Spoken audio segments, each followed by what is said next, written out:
Kia ora te iwi e haere ake nei I te karere I te neira. Kua hui ngā uri o Ngāpuhi ki te āta wānanga I ngā kaupapa nui e hāngai pū ana ki a rātou I tēnei wānei. Ka whakawhiti atu ki te rohe o Ōpōtiki me te aha kua tīmata ngā whānau o Ōpōtiki o tira o tētahi karapu hōiho ki te whakaora anō I ngā tikanga e pāna ki te hōiho hei oranga mō rātou I roto I enei wānei o te Tāite o te utu mo te kōhinu. Me ngā kōrero o te wā e te iwi a hua atu ana I tēnei takiwā o tautahi o tira tēnei marae o tuahiwi I te kurereo ki te waipaunamu 2024.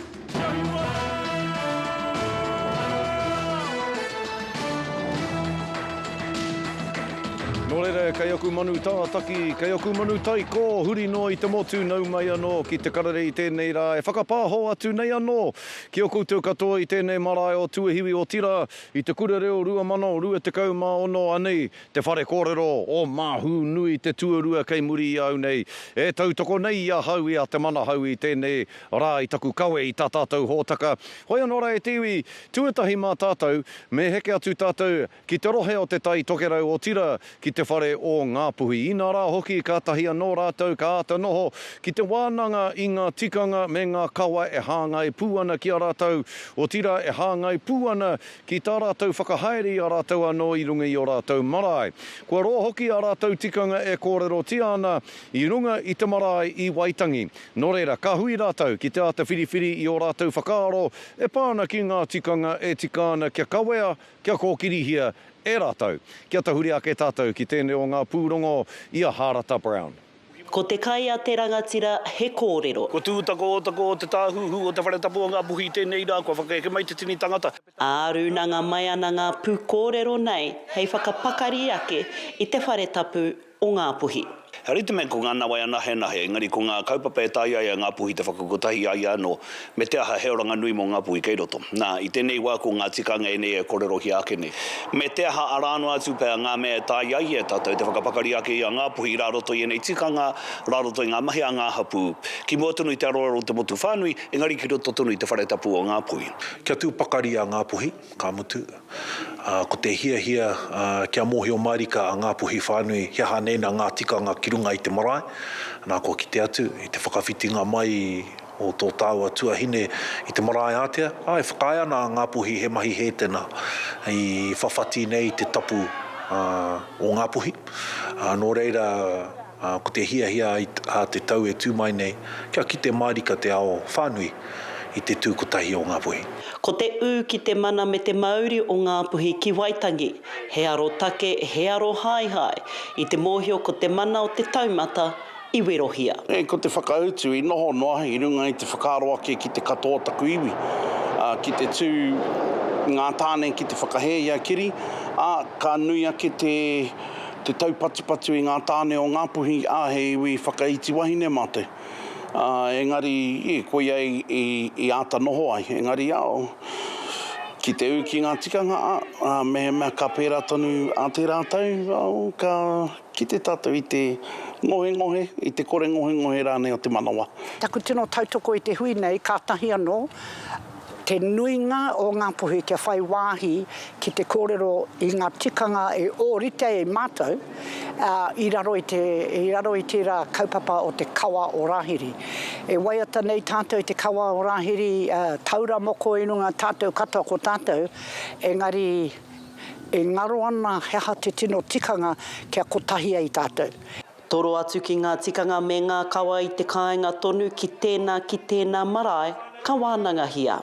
Ai nei a tae tēnei hōiho ngā te kia tu ke Ngāpuhi whānui tonu me pēnei ke tātou te whakamahere, me tātou whakarautaki ake I a tātou, kia pai tātou whakahari a tātou hui, ki mua I te aroaro te tini tangata, te whakaeke mai a te karauna, te whakaeke mai a ngā ropu tarangapu, he kōrero nui tēnei te kōrero tia I roto I te hui nei. Engari harai te mea ka tae tēnei hui, te tatu ake I rā whakarite ngā katoa, me kōrero no ki ngā mana kai ngā ake, o roto Waitangi, o roto ngā wāhi e tū ai ngā hui nui nei. Ko te manui, kia mārama ake a Ngāpuhi ki ngā tikanga whakahaere, nā te aha a Ngāpuhi I pēnei ai. E rapu anei, e hatene mea te kotahitanga.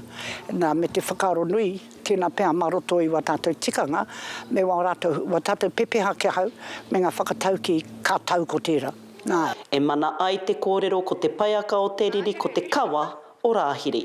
Harata Brown, Te Karere. Ka pai ngā kōrero i roto i tērā wānanga. Hoi anō rā i tiwi, te rohe o Ngāpuhi ki te rohe o Ōpōtiki, me te aha, ko tīmata ngā whānau o te rohe o Ōpōtiki, ki te whakaora anō, ki te whakatū anō, i ngā neke hanga, i ngā kaupapa, i roto i te karapu hōiho e kia nei ko Mount Up.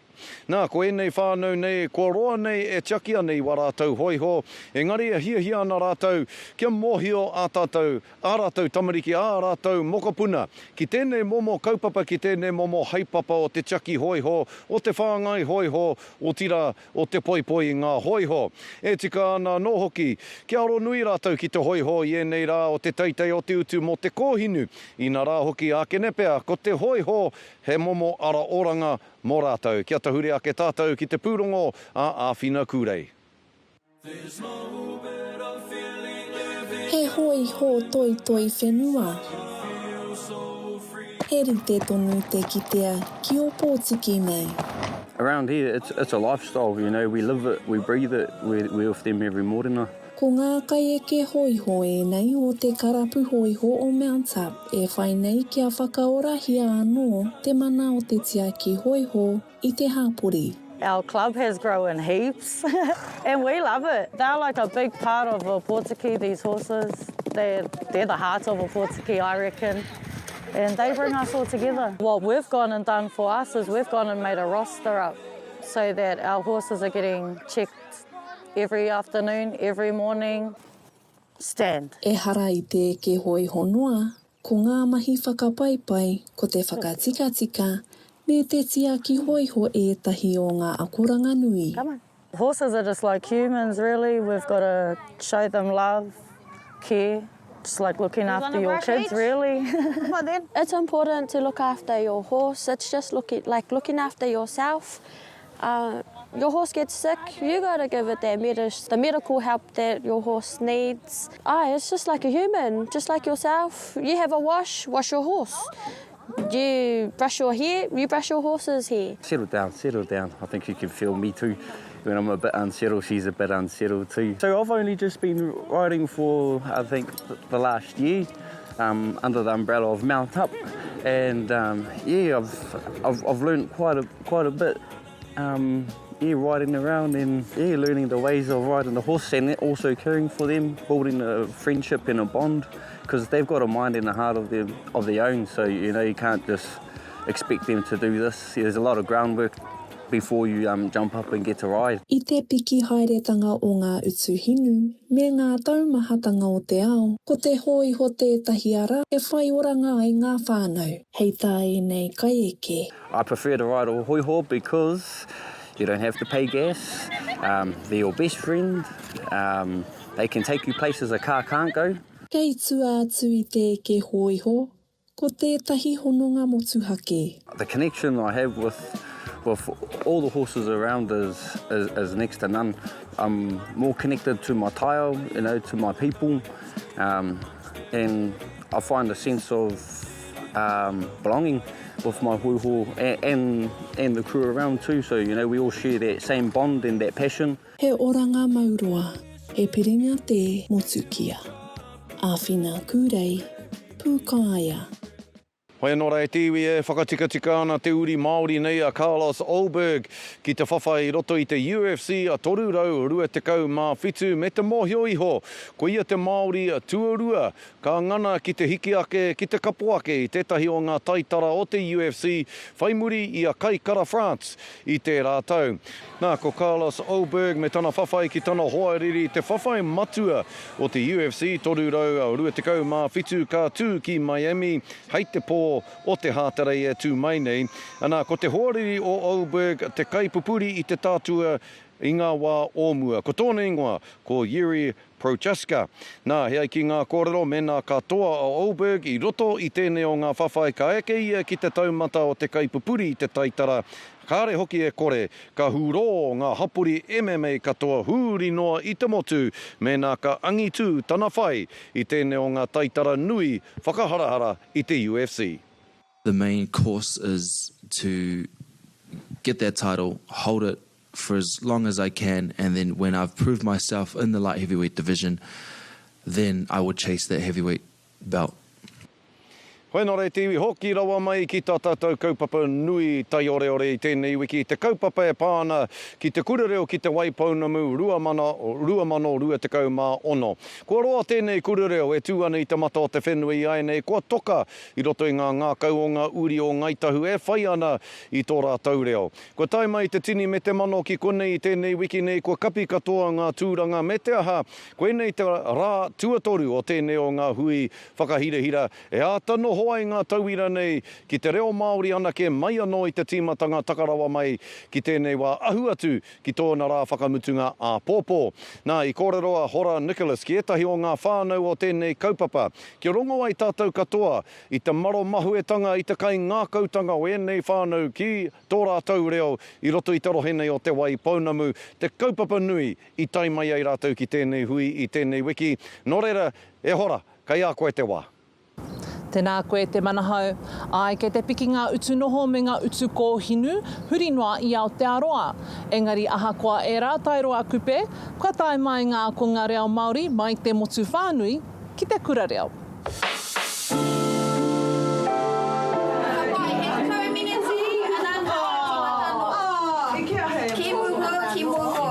Nā te piki haere o te utu kōhinu me te utu noho, he manawa nui tā ēnei akonga ki te reo Māori. Kua tai mai au ki konei mai te taitoke rau. A kei kirikiri roa hau e noho ana. Ki pōne ke rau a ko otaki au e noho ai, kua rere au ki konei, ki tuahiwi mo te wiki nei mo te kaupapa o te kura reo. Kia hau te rākaranga, kia tere, kia hangaia te pā. No te wiki nei hoki mai te kura reo ki te waipounamu ki te pā o tuahiwi.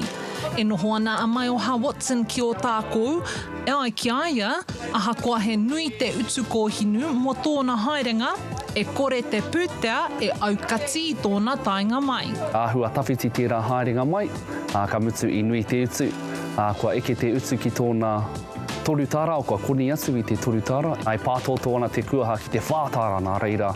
Te whakaki I tō mātou motuka, tōna tahirau 5 te kau, tahirau 6 te kau tāra te utu. Ka wha, ke nui ngā kōrero I rei. Kare hea ki au ngā āhuatanga o te wā, aha kua nui te utu mai, aha kua aha mai, kei ko nei ko te reo, te mea matua ki au, mātāmua ko te reo, arohaina te reo, kei ko nei ahau ki te ako. Neke atu I te kotahirau whā te kaunga akonga I tae mai ki tēnei wāhi ako a kotahi mano kaika, kotahi mano wawata. Kua hoki mai te ahorangi ōmua o tākou whakaihu waka a poia rewi me tōna ngā kaunui ki te kaupapa whakarau ora reo Māori. Ko tāna, kua pakari te reo o te waipounamu. He tohu tēnei I te ora o te reo ki taku whakaaro. Nā tai mai ki nā rohe pēnei. He hunga e ngākau nui ana e whakapaukaha ana ki te reo. Kāre noho ringo I te pōhehera ne ākai te paia. Nā taku tāne tanga māku e mahi. He māmata kimi I ngā takune tanga e korei e tatu e korei e taima engari. Mena karitu tō ngākau I hihiko ana. E kōingo nui ana koe, he rangaranga I ana tō ngākau ki te kaupapane, ka kitea he pēhiatanga. Kua tai mai hoki ēnei rangatahi no ngā tōpito katoa o te motu, ānā te pūtea o kotahi mano kaika I tautoko.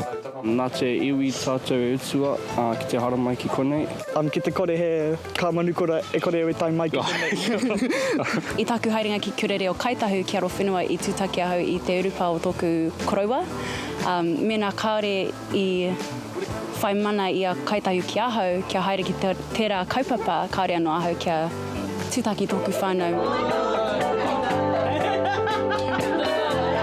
Ka haere tonu te kura reo nei, tai atu ki te praere, ka tahi ka whakaki ngā motoka me ngā wakarererangi, kia hoki atu ki te kāinga. Kāore e kore he kaupeka pai kei mua I te aroaro. Ka ho atu te toki pounamu ki a koe te manahau.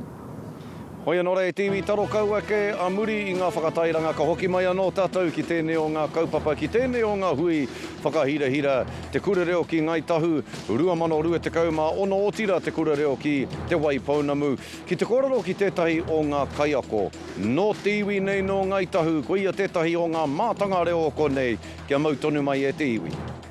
Hoi nō rei tiwi nau mai hoki mai ki te karare I tēnei rā. Ko waimari e tātou, ko rangatira tātou I te kupu whakae a tēnei o ngā kaiako I tēnei kurereo I tēnei tau. Te kupu whakae a kāruna thurlow, ko ia te tai o ngā mātanga reo o tēnei iwi nei o ngaitahu e te tuahine mihi ana ki a koe. Tēnā koe te mana hai. E ki te ana au, kei te whakamākoe I aku kōrero mau. Engari e tika ana. Ana, ko koe tētahi o ngā kaiako I tēnei kurereo I tēnei tau. Tēnā. Pehea te wheako I tēnei wānei mai te tīmatanga ki tēnei wānei? He rawe katoa te wheako, te kura reo nei. Ha hoki aku mahara ki taku kura reo te waipaunamu tuatahi, ko poia tonu tētahi o ka kaiako me taku pai ki aia hei kaiako I rira, I nānei ka riro mahaku te tūraka I tōhona taha, he mea miharo tērā, whakamiharo I ai, whakamiharo hoki aku ākoka. Nā reira, he rawe katoa. Koe nei tētahi o ka tino pou o te whare kōkō o te taitonga me ki te whare reo. I roto I ka iwi me taimi o te taitonga, nō reira he tino, he tauka pui aki tēnei kura reo kia mātai. Karawe hoki tō whakahui I te ingoa o poia rewi I te mea ko ia te tai aku hoa I te whare wānanga o Waikato ia mau e tau I rā nā takarawa mai ki tēnei wāna ko tātou e āwhina nei te kaupapa nei o te kurereo e rongo anau I te mita o ngaitahu I a koe e kōrero ana he mahi nui rā nei tērā kia hāpai tonu kia u tonu ki te reo o te iwi nei o ngaitahu I a koe e kōrero Māori ana? Ana, ko waia haere I roto I kātau. E harai te mea I tīmata au ki te rāmita, tīmata au ki te ako I te mita whānui, e kari nā wai. Tērā pē I te tāka mai o te pā motuhake I mua tonu I te tīmataka o te mātāwai, ka whiua te pātai ki a hana O'Regan, he aha rā e pēhi ana te toko maha o mātau e uana ki te mita. I taua wā ko te whakautu mo te huka matatau e uana ki te mita o te toka o kaitahu nei, kai raro tō I te rima, I te toko rima. Nō reira I reira hau e whakaroko atu ana, he pēpinoa āhaku I taua wā, āhaku tamariki, ka roko I tērā haepapa, koi mate tēnei reo, I te koreka o taku reaka e hapai ake. Nō reira mai taua wā ki tēnei, ko whakapau kaha tēnei, ko whakamahi tikorau ki te ako, I ka ahotaka o te mita. I etahi wā, ko whaia tētahi huanui pōhehe, mō tahi wā, kātahi ka whakatikaina e aku tuākana, e ka mātaka o te iwi. He oti, e hara I te mea ka ui ka wā katoa, he wā tōhona, me āta whakamarama tētahi kupu, koi pōhehe te ako kai te kōrero mō te aha. E oti, hei mea kata mā mātou. Nā reira, e hara I te mea he māma, e kari kātahi te mahi pai. Hei whakarakatira I oho anō tīpuna. E tēnā koe I tēnā whakautu. Me te pārekareka hoki o te whakarongo atu ki a koe kōrero ana I te mita o tēnei takiwa tēnā koe. I ki koe he marama nui hoki tēnei, I roto I tēnei rohe o te waipaunamu I wainga nui tīwi o ngaitahu. Nā te aha? E rā etahi I Huarere ke mo ka marama o te tau Māori konei, ko tēnei te marama o kai te haere. Mō mātou tīpuna, he wā ka puta I te kaika, ka whakatika atu rā ki tēnā pito, ko te mahi ka kai te take. Nō reira maha koe ki atu, tuatahi rā, kei konei tātou mo te mahi ka reo te take, kā rua, konei te wā kai te haere tōu, te whawhai, te kakari mo tō tātou reo. Ka mau te wehi. Ka mutu he maha ngā kaupapa whakarauora reo, kua ata whakatūri e koutou I roto I ngā tau, hei āwhina I ngā whānau o te waipaunamu o ngaitahu ki te whai anō I te reo o rātou mātua tūpuna. Kua tahuri te mātāwai ki te tautoko I a koutou I roto I tērā mahi nui a koutou. Nō reira, hea ngā kaupapa nui ki o whakaaro, ko āta tautoko hia e te mātāwai, I āta whakatūri ai e koutou, engari, ko nā hua o e rā kaupapa, kai te puta tonu mai I tēnei wā tonu nei. E rā etahi, he maha tōu ka kaupapa. Maha ku pē mihi konei ki ka mea rua ko kitea ka hua I tēnei nei nā kura reo, tuatahi rā ko te hā o tāhuna. Kai te noho marara wēnei uri no ka mātāwaka no ka iwi hoki o te taitonga ki ka taone iti o te takiwā o tāhuna e kari ka hui rātau ki reira ko te reo te take. Ka noho rumaki motahi wā, kātahi rātau ka rere atu ki o rātau hapori ka horepea he takata anō e kōrero Māori ana. Nā, i tēnei kura reo, he toko maha o rātou ko tā mai, koe nei te kura reo te waipaunamu tuatahi rawa atu. Ko haere matāti mai, me taku mihi nui i tērā. Te āhua nei, he māmā ki te haere a kāhui ki tō kura reo tuatahi. Ko rātou tētahi, ko tērā atu no te tauihu. Ko te kaupapa wainui a ono, he huihuika o kā iwi o te tauihu, whānui tōu. Kua puta, etahi o rātou kua haere ki ka kura reo āiwi i roto i a rātou anō, e kari koe nei te kura reo āmotu tuatahi. Hei toroka mō rātou. Me te kite atu i te pai o tērā, ka whakahoki tahitia e rātou ka hua o tēnei kura reo ki o rātou hapori, hea tāhua te kite atu. Whakahua na koe i te kupu a tāhua me pēnei taku mihi ki a koe a tāhua te wahine a tāhua hoki ngā kōrero i pute i a koe, kai te mihi nui ki a koe taku tuahine ka runa, tēnā koe, kia ora. Kia ora. Kua rangatira katoa i a koe a te karere i tēnei rā, tēnā koe. Hoi no rei tiwi kia mau tonu mai, a muri ake ngā whakatairanga, nā ka whakakapia a te karere mo tēnei rā. Hoki mai anō ki te karere tiwi, Anei, ko ngā huarere o te wā.